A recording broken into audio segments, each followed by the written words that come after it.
اب یہ نوٹ کر لیجئے، ہدایت و ضلالت اس دنیا میں جو مختلف حالتیں انسان پر طاری ہوتی ہیں، یا نعمتوں کی بارش ہو رہی ہے، یا تنگی ہے، فقر ہے، احتیاج ہے، دنیاوی حیثیت ہے، وجاہت ہے، یا دنیا میں گمنامی ہے، کسنوی پرست کے بھیا کیستی، کوئی آپ کا حال ہی نہیں پوچھ رہا کہ تم ہو کون، تمہارے منہ میں کتنے دانت ہیں، یا یہ کہ دنیا میں اقتدار کی کسی مسند پر انسان بیٹھا ہے، یا یہ کہ کوئی اس کے ہاتھ میں اختیار نہیں، یہ تمام جو حالات انسان پر طاری ہوتے ہیں، ان کے جواب میں جو طرز عمل فکری اعتبار سے اور عملاً انسان اختیار کرتا ہے، اس کے 4 درجے ہیں۔ السلام علیکم ناظرین، ڈاکٹر اسرار احمد کے مزید بیان سننے کے لیے ہمارے یوٹیوب چینل کو سبسکرائب کریں، لائک کریں اور بیل آئکن پریس کریں۔ شکریہ۔ پہلا درجہ ہے انتہائی گمراہی، ضل ضلالا بعیدا۔ وہ کیا ہے؟ اگر عزت ہوئی، نعمتیں ملی، فلاں دیوی یا دیوتا کی نگاہ کرم ہے، اس کی کرپا سے یہ ہو گیا، اور اگر کوئی تکلیف آ گئی، مصیبت آ گئی، معلوم ہوتا ہے کہ فلاں دیوی یا دیوتا ہم سے ناراض ہو گیا، یہ کالی دیوی کی طرف سے کوئی مصیبت آ گئی ہے، یا یہ کہ یہ لکشمی دیوی کی نگاہ کرم ہے کہ ہمیں دولت مل گئی ہے۔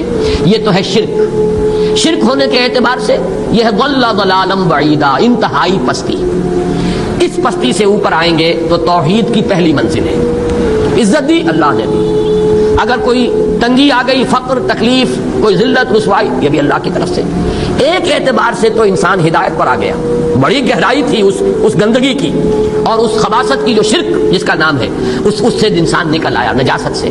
توحید تو ہے، لیکن ابھی اس میں اس کی گمراہی کا ایک ایلیمنٹ شامل ہے، اور یہ گمراہی سے جب تک آگے نہیں آئے گا، اوپر نہیں ابھرے گا، اس کا طرز عمل کیا ہوگا کہ ذرا کچھ مل گیا، عزت مل گئی، پھولے نہیں سما رہے، اب زمین پر قدم نہیں ٹک رہے، گردن اکڑ رہی ہے، کہیں محرومی ہو گئی، کوئی تکلیف آ گئی، کوئی مشقت، فقر آ گیا، اب بجھ کر رہ گئے۔ ان دونوں کیفیات میں انسان کا پینڈولم جو ہے وہ ایکسٹریم کو جائے گا۔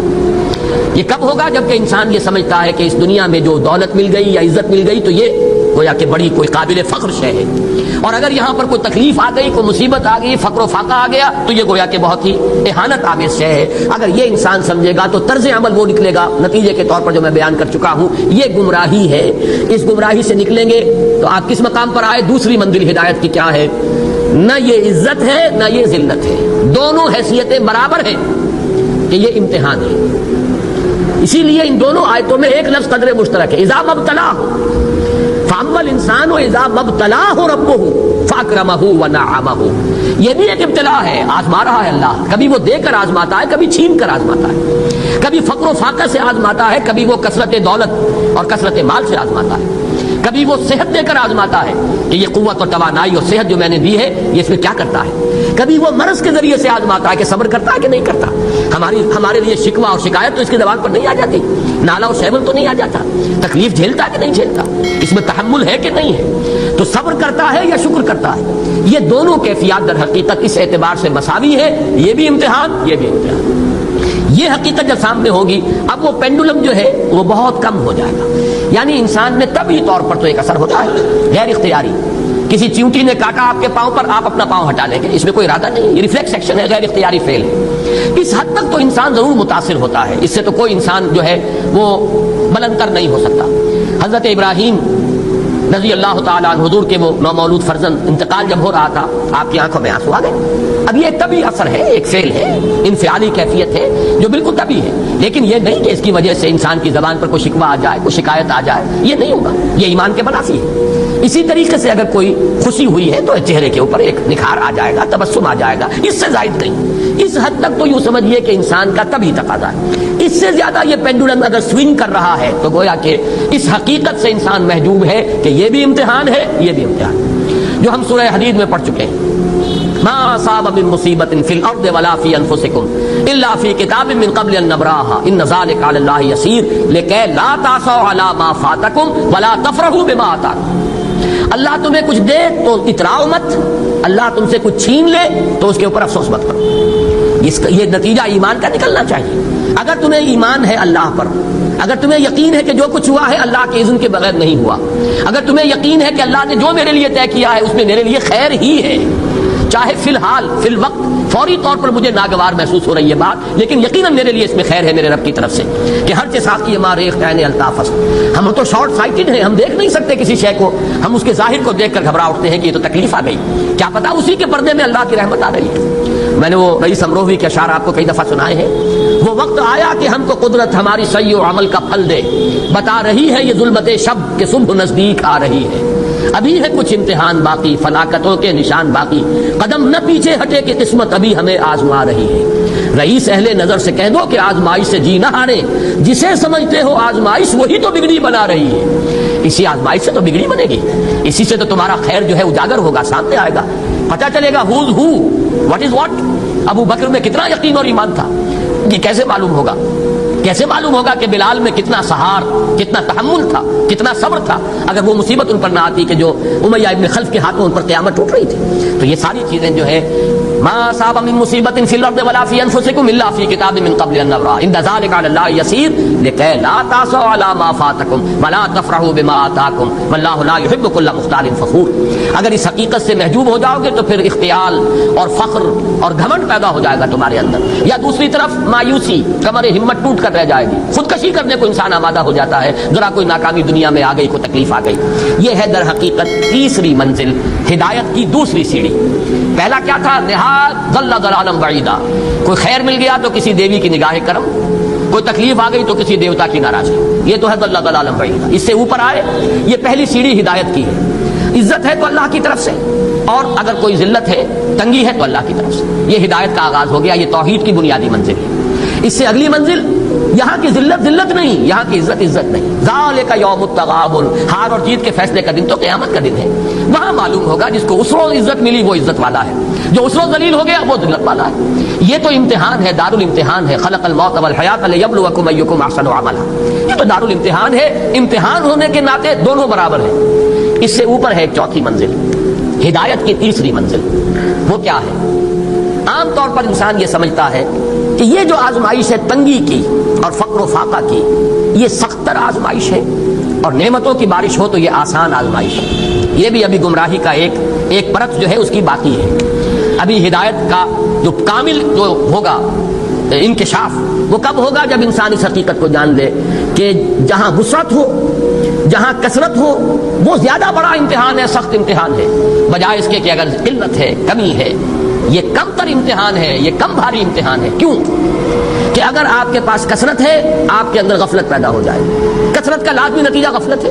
نہ کوئی غم کرو نہ خوف، خوشیاں مناؤ جنت کی جس کا تم سے وعدہ کیا گیا تھا. اللہ کی ربوبیت پر اطمینان جب انسان کو ہو جاتا، میرا رب اللہ ہے، ربی اللہ، انسان کے لیے نہ کوئی کھٹکا، نہ کوئی خطرہ، نہ کوئی خوف، نہ کوئی حزن. جو کچھ ہو رہا ہے کس کے اذن سے ہو رہا ہے؟ اللہ کے اذن سے. اللہ کے اذن کے بغیر پتا تک نہیں ہلتا. یہ کوئی اندھا بہرا مادہ نہیں ہے جس سے مجھے کوئی خوف ہو. اندھا بھینسا چلا رہا ہو اس سے تو ڈرنے کا ہر انسان کو ڈرنا چاہیے، نہ معلوم کس کو ٹکر مار دے. لیکن نہیں، اس کائنات کو چلانے والا ایک سمیع و بصیر خدا ہے. وہ جو میرا دوست ہے، میرا ولی ہے. اللہ ولی الذین آمنوا یخرجہم من الظلمات الی النور. اللہ اہل ایمان کا ولی ہے، ساتھی ہے، پشت پناہ ہے، مددگار ہے، حمایتی ہے. بتائیے جسے یقین ہو جائے کہ اللہ میرا مددگار، اللہ میرا محافظ، اللہ میرا پشت پناہ، اللہ میرا حمایتی، اس کے لیے کوئی خوف ہوگا؟ اس سے کوئی ڈر ہوگا؟ میں مثال دیا کرتا ہوں ایک بہت سادہ، پنجاب کے دیہات کی. وہ بڑا چودھری ہے اور کوئی غریب کسان ہے. اس غریب کسان کے جانوروں کو ہر وقت اندیشہ ہوگا چوری کا، کوئی میری بھینس کھول کر نہ لے جائے، کوئی میرا بیل کھول کر نہ لے جائے. لیکن جس کے بارے میں یہ سب کو معلوم ہو کہ وہ جو بڑا چودھری ہے وہ اس کا دوست ہے، اس کی بچیا کو کوئی خوف ہوگا؟ اس کی بھینس پر کوئی ہاتھ ڈالے گا؟ اسے کوئی اندیشہ ہوگا؟ نہیں. کیوں کہ وہ بڑا چودھری، بڑا اس کا یہاں کا سردار، جاگیردار، سب کو معلوم ہے وہ میرا دوست ہے، کوئی میرے خلاف اقدام نہیں کر سکتا. اس دنیا میں یہ چھوٹی سی بات اگر آپ کے دلی اطمینان اور سکون کا باعث بن سکتی ہے تو ذرا تصور کیجئے. میں لفظ تصور استعمال کروں گا صرف اس لیے کہ اس کا ہم جس کو کہتے ہیں ادراک اور شعور کر نہیں سکتے، اگر کے ساتھ کر سکتے. اگر یقین ہو کہ اللہ میرا مددگار اور یقین ہو کہ اللہ ہر آن میرے ساتھ ہے، پھر کوئی خوف؟ کس کا خوف؟ کوئی شے اللہ سے بالا تر ہے؟ کوئی قوت اس سے زیادہ طاقتور ہے؟ کوئی اس کے ارادے کو بدلنے والا ہے؟ کوئی اس کی مشیت کے آڑے آنے والا ہے؟ یہی بات ہے جو حضور نے فرمائی. یہ ایمان کا حاصل ہے لب لباب کہ دیکھو اچھی طرح اس بات کو ذہن نشین کر لو. اگر تمام انسان مل کر تمہیں کوئی نقصان پہنچانا چاہے نہیں پہنچا سکتے مگر جو کچھ اللہ نے لکھ دیا ہو, اور تمام انسان مل کر تمہیں کوئی نفع پہنچانا چاہے نہیں پہنچا سکتے مگر وہ شے جو اللہ نے طے کر دیا. آپ پھر میں کہوں گا ذرا تاریخ کیجئے, اسے فرض کیجئے, اسے سوچئے. اگر اس حدیث پر ہمارا دل ٹھکا ہوا ہو تو کسی سے ڈر ہوگا یہ مجھے نقصان نہ پہنچا دے, یہ میری رپورٹ خراب نہ کر دے, یہ میری انکریمنٹ نہ رکوا دے, یہ میرا یہ نہ بگاڑ دے, یہ میرا یہ نقصان نہ پہنچا دے. اس کا ڈر, اس کا ڈر, اس کا خوف, اس کی خوشامد, اس کے لیے جا کر طرح طرح سے اپنی عزت نفس کو ذلیل کروانا اس کے سامنے. یہ سب کچھ کیوں کرتا ہے انسان؟ جب سمجھتا ہے کہ اس کے ہاتھ میں میرا کوئی نفع ہے, اس کے ہاتھ میں میرے لیے کوئی ضرر ہے, یہ مجھے کوئی گزن پہنچا سکتا ہے, یہ مجھے کوئی نقصان پہنچا سکتا ہے, یہ میرا کوئی کام بنا سکتا ہے, یہ میری کوئی ضرورت پوری کر سکتا ہے. اسی کا نام شرک ہے. جہاں آپ نے یہ سمجھا کہ غیر اللہ کے اندر کوئی طاقت موجود ہے وہی شرک ہے. بتوں سے تجھ کو امید ہے, خدا سے نومیدی, مجھے بتا تو صحیح اور کافری کیا ہے. شرک تو یہ ہے جس پر بھی تمہیں یہ خیال ہے کلمہ ہے, یہ کلمہ سوم لا حول ولا قوت الا باللہ. ذرا اس پر دل کو کبھی اگر آپ تصور کریں پھر فرض کریں, دل ٹھک جائے اس پر, کوئی طاقت نہیں. یہی بات تھی جو شیخ عبد القادر جیلانی رحمۃ اللہ علیہ نے اپنی وصیت میں اپنے بچے سے کہی.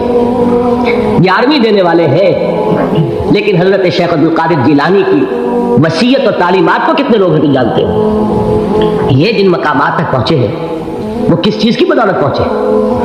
انہوں نے جو پیغام دیا وہ کیا تھا؟ اے میرے بچے, جس طریقے سے قرآن مجید میں حضرت لقمان کی نصیحتیں جو ہے نقل کر دی گئی ہیں, میں یہ عرض کروں گا بالفرض اگر قرآن حضرت عبد القادر جیلانی کے بعد نازل ہوا ہوتا تو شیخ عبد القادر کی یہ نصیحتیں بھی قرآن میں درج ہوتی. اتنی اونچی نصیحتیں ہیں. اے میرے بچے اس حقیقت کو ذہن نشین کر لے, لا فاعل فی الحقیقت ولا مؤثر الا اللہ. اس کائنات میں نہ کوئی فاعل حقیقی ہے نہ مؤثر حقیقی ہے سوائے اللہ. کسی شے میں کوئی تاثیر نہیں اگر اللہ نہ چاہے. آگ جلا نہیں سکتی اگر اللہ نہ چاہے, پانی ڈبو نہیں سکتا اگر اللہ نہ چاہے, زہر ہلاک نہیں کر سکتا اگر اللہ نہ چاہے, کوئی چیز فائدہ نہیں پہنچا سکتی اگر اللہ نہ چاہے. تو در در پہ کیوں سر جھکاتے ہو, در در پر کیوں جبیں سائی کرتے ہو, سب کے سامنے کیوں ہاتھ پھیلاتے ہو؟ ایک اللہ سے مانگو, ایک اللہ کے سامنے زمین پر اپنی جبین رکھو. لا فاعل فی الحقیقت ولا مؤثر الا اللہ. نظر آتا ہے ہمیں کہ پانی پیاس بجھا دیتا ہے, پیاس بجھانے کی صلاحیت پانی میں نہیں ہے, اللہ کے اذن سے. کھانا بھوک مٹا دیتا ہے, بھوک مٹانے کی صلاحیت کھانے میں نہیں ہے, اذن رب میں. دیکھیے یہی یقین تھا. حضرت موسیٰ علیہ السلام کا واقعہ یاد کیجئے. سامنے سمندر آ گیا, قوم دیکھتی ہے پیچھے کہ گرد و غبار کا طوفان. معلوم ہوا کہ فرعون اپنے لشکر سمیت آ گیا. لشکر جب چلتا تھا تیز رفتاری کے ساتھ تو گرد و غبار کا جو طوفان اٹھتا تھا اس کا تصور کیجیے, اور لمحہ بلمحہ وہ قریب آ رہا ہے. پوری قوم نے کیا کہا, اے موسیٰ انا لمدرکون, اے موسیٰ ہم کو پکڑے گئے. قرآن مجید میں تو یہاں وہ باتیں نہیں لکھی ہیں لیکن تورات میں یہ درج ہے کہ بنی اسرائیل جھگڑنے لگے, دست و گریبان ہو گئے موسیٰ کے ساتھ. موسیٰ نے یہاں فرمایا لا کر, اس سے تو ہم ہی بہتر تھے, وہاں کھانے کو ملتا تھا, زندگی تو تھی, بیگار ہم کر رہے تھے, موت تو نہیں تھی. اب جو کچھ ہوگا اس کا تصور کرو, جس طریقے سے ہمارے ٹکڑے اڑائے جائیں گے. تو لڑ رہے ہیں حضرت موسیٰ علیہ السلام سے. یہ تورات کی تفصیل ہے. قرآن میں صرف اتنا آیا ہے, پریشان ہو کر انہوں نے کہا انا لمدرکون, موسیٰ ہم کو پکڑے گئے. اس وقت موسیٰ کا جواب کیا ہے, کلا ان معی ربی سیہدین, نہیں میرے ساتھ میرا رب ہے, وہ راستہ دے گا. بتائیے کہاں راستہ نظر آ رہا ہے؟ یہ ہے ایمان بالغیب. راستہ نظر نہ آئے تب اللہ پر یقین ایمان ہے. جیب میں پیسے ہو تب دل کو اطمینان ہے, تو ایمان کس پر ہوا؟ پیسے پر, اللہ پر نہیں. جب وسائل و ذرائع نہ ہو اور پھر یقین ہو کہ اللہ مسبب الاسباب ہے, وہ اسباب کا پابند نہیں ہے, وہ اسباب کا محتاج نہیں ہے، اسباب اس کے محتاج ہے۔ اگر یہ یقین ہے تو اللہ پر ایمان ہے، یہ نہیں ہے تو تمہارا ایمان اسباب پر ہے، وسائل پر ہے، ذرائع پر ہے، مادیات پر ہے، اللہ پر نہیں۔ اس وقت کہاں راستہ تھا؟ کوئی راستہ تھا؟ سمندر ہے اور ادھر سے لشکر آ گیا ہے۔ کلا ان معی ربی سیہدین۔ اب دیکھیے ایمان کہہ دینا آسان ہے، ہوا معکم اینما کنتم، جہاں کہیں بھی تم ہوتے ہو اللہ تمہارے ساتھ ہوتا ہے، لیکن اس کا یقین قائم ہو جائے تو زمین و آسمان کا فرق واقع ہو جائے۔ یہی بات ہوئی حضور کے ساتھ۔ غار ہے، چھپے ہوئے ہیں محمد رسول اللہ اور آپ کے وہ یار غار ابو بکر صدیق رضی اللہ تعالی عنہ۔ اقبال نے حضرت ابو بکر کی شان میں چند اشعار کہے صرف، لیکن واقعہ یہ ہے کہ بھاری بھاری نظموں پر اور قصیدوں پر بھاری ہے، طویل ترین نظمیں اور قصیدے ہوں ان پر بھاری ہے۔ ہمتیں ابو بکر کی ہمت جو ہے، کشت ملت را جو اب جیسے بارش سے کھیتی اپجتی ہے، ابو بکر کی ہمت اور عظیمت اس امت کو اسی طرح سینچنے والی ہے۔ ثانیے اسلام و غار و بدر و قبر، وہ دوسرے تھے اسلام میں، دوسرے پہلے کون تھے؟ انا اول المومنین، حضور فرماتے ہیں سب سے پہلا ایمان لانے والا میں، دوسرے ابو بکر۔ ویسے ہمارے ہاں یہ چلتا ہے اختلاف، حضرت علی پہلے ہیں کہ حضرت ابو بکر پہلے ہیں، لیکن اس میں بڑی خوبصورت تطبیق قائم کی ہے علماء نے، اور بہت صحیح ہے۔ چار کے بارے میں فیصلہ ہی مت کرو کہ کون پہلے، ان کی ایک عجیب تقسیم کر دی ہے۔ آزاد مردوں میں، بالغ مردوں میں سب سے پہلے ابو بکر، بچوں میں سب سے پہلے علی، خواتین میں سب سے پہلے خدیجہ، اور غلاموں میں سب سے پہلے زید بن حارثہ۔ بڑی پیاری تقسیم ہے، یہ چاروں ہی پہلے ہیں، ہر ایک کے لیے ولیت ہے۔ اور واقعہ یہ ہے کہ اگر زمانی اعتبار سے تعین ہوگا تو پہلے خدیجۃ الکبریٰ آئیں گی رضی اللہ تعالیٰ عنہ، کسی اور سے بات کرنے کی نوبت بعد میں آ سکتی ہے، پہلے تو اہلیہ محترمہ سے بات ہوئی، آتے ہی پہلی وحی ہوئی ہے، ابھی تبلیغ کا حکم نہیں تھا، کس کو بتایا واقعہ؟ ابھی اپنی نبوت کی تبلیغ کا تو حکم ہی نہیں آیا، واقعہ کس کا ہے؟ وہ خدیجہ کا ہے۔ جب کہا ہے کہ خشیت علی نفسی، مجھے اپنی جان کا اندیشہ ہے، تو کیا جواب دیا خدیجہ نے رضی اللہ تعالی عنہا؟ وہ صدیقۃ الکبریٰ ہے، صدیقات جو ہے خواتین ان میں چوٹی پر خدیجۃ الکبریٰ ہے رضی اللہ تعالی عنہ، اور صدیق جو مرد ہیں ان میں صدیق اکبر ہے ابو بکر صدیق رضی اللہ تعالی عنہ، لیکن صدیقات میں چوٹی پر۔ جب حضور نے فرمایا خشیت علی نفسی، کیا فرمایا، کیا عرض کیا، کیسے تسلی دی؟